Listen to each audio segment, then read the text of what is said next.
Kembali di Kompas Siang, Saudara. Bantuan sosial atau bansos menjadi topik hangat di debat terakhir pemilihan presiden 2024. Calon presiden nomor urut 3 Ganjar Pranowo dan calon presiden nomor urut 1 Anies Baswedan menyinggung penyalahgunaan bansos yang dikritik selama beberapa pekan terakhir.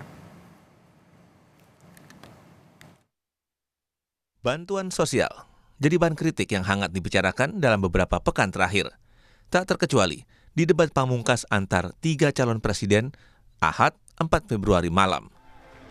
Seperti saling umpan, Anies Baswedan, Capres nomor urut 1, dan Ganjar Pranowo, Capres nomor urut 3, membahas bansos yang cenderung disalahgunakan untuk kepentingan kampanye kontestan Pilpres nomor urut 2, Prabowo Subianto, Gibran Rakabuming Raka. Menurut Pak Anies kira-kira, bagaimana tata kelola bansos agar 1 tidak saling klaim, 2 bisa tepat sasaran, 3 tidak menimbulkan kecemburuan-kecemburuan, sehingga inilah satu harapan yang betul-betul bisa diterima oleh rakyat. Pertama, kita harus menyadari bahwa yang disebut sebagai bansos adalah bantuan untuk si penerima, bukan bantuan untuk si pemberi. Karenanya, dia diberikan sesuai dengan kebutuhan si penerima. Kalau penerimanya membutuhkan bulan ini, ya diberi bulan ini. Kalau dibutuhkannya 3 bulan lagi, ya 3 bulan lagi. Tidak usah dirapel semuanya. Ya? Dijadikan sebagai sesuai kebutuhan. Yang nomor 1, itulah yang disebut sebagai bansos tanpa pamrih. Kemudian yang kedua, pemberian bansos ini harus tepat sasaran. Artinya diberikan melalui pendataan yang baik.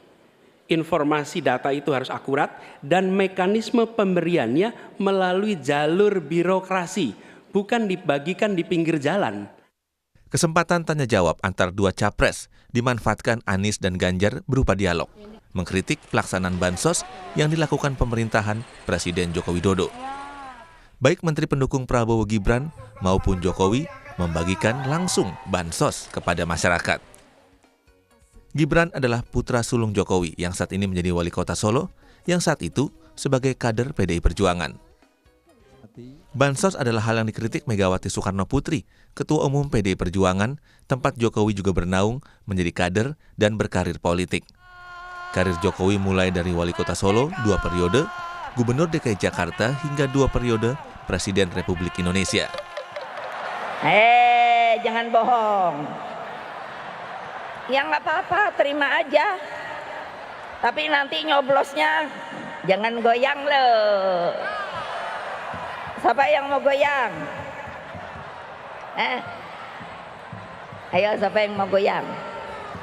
Lo orang bansos tuh ya uangnya rakyat Jangan lupa lo.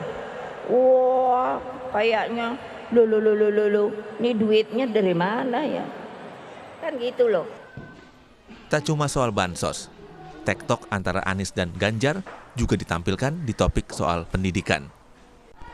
Bahkan ada yang kesulitan membayar UKT sampai harus malah dianjurkan untuk menyelesaikan lewat pinjol. Nah, bagaimana pendapat dan pandangan Pak Ganjar melihat problem pendidikan tinggi di Indonesia ini? Yang pertama, hentikan liberalisasi pendidikan. Hentikan hari ini. Berikanlah kepada para mahasiswa kita proporsi yang benar.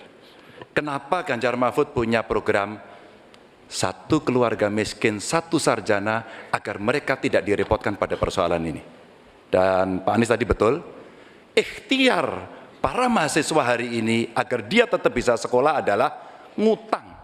Dan pinjol ternyata menjadi problem, dan saya sepakat, kami diskusi beberapa waktu lalu dengan para mahasiswa di Jogja, ini menjadi cerita utama. Unsur negara harus lebih besar. Negara ambil alih biaya itu, bukan justru malah dibebankan ke universitas. Menyindir kebijakan 1 perguruan tinggi negeri yang mahasiswanya diminta membayar uang pembayaran ke kampus menggunakan pinjaman online. Kebetulan, yang sedang ramai dibicarakan adalah Institut Teknologi Bandung ITB, salah satu kampus ternama dan tempat kuliah Presiden pertama RI, Insinyur Soekarno. Apresiasi dan kerjasama antar 2 kontestan Pilpres sudah tampak sejak awal Januari. Di momen ulang tahun PDI Perjuangan 10 Januari lalu, Anies memuji Megawati, Ketua Umum PDIP yang mengusung Ganjar sebagai capres. Dan Ibu Mega itu penjaga demokrasi yang konsisten, yang berani. Jadi beliau tidak ingin ada pelanggaran-pelanggaran atas konstitusi, walaupun itu mungkin menguntungkan bagi partainya. Dan Ganjar berkali-kali di hadapan Mega di perayaan ulang tahun PDIP menyebutkan kata perubahan. Perubahan adalah narasi yang dipakai pasangan Anies Baswedan Muhaimin Iskandar alias Amin di Pilpres 2024. Inilah bonding kita pada rakyat. Dan pemilu adalah sebuah harapan perubahan. Dan PDI Perjuangan menjadi harapan untuk memperjuangkan nasib wong cilik, nasib marhen. Lalu di momen debat terakhir ini, apakah keduanya yang tengah mengejar elektabilitas bisa berhasil mendekatkan persentase elektabilitas dengan Prabowo Subianto? Ya, untuk debat kemarin saya tidak yakin atau ragu lah itu akan mengubah perilaku pemilih ya. Kecuali nanti di swing voter, tetapi prosesnya bukan pada saat menonton atau setelah menonton. Tetapi ketika cuplikan-cuplikan itu kemudian direproduksi masuk kepada konten-konten di media sosial. Nah, inilah yang kemudian kalau ada konten kreator yang bagus, kemudian akan bisa jadi adalah informasi yang bisa mempengaruhi swing voters atau undecided voters. Saya kira itu. Media sosial kini memang jadi hal yang jadi tren di kalangan pemilih, terutama pemilih muda dan menengah, alias generasi Z dan milenial atau Y, yang jumlahnya mencapai 57%. Tim Liputan Kompas TV.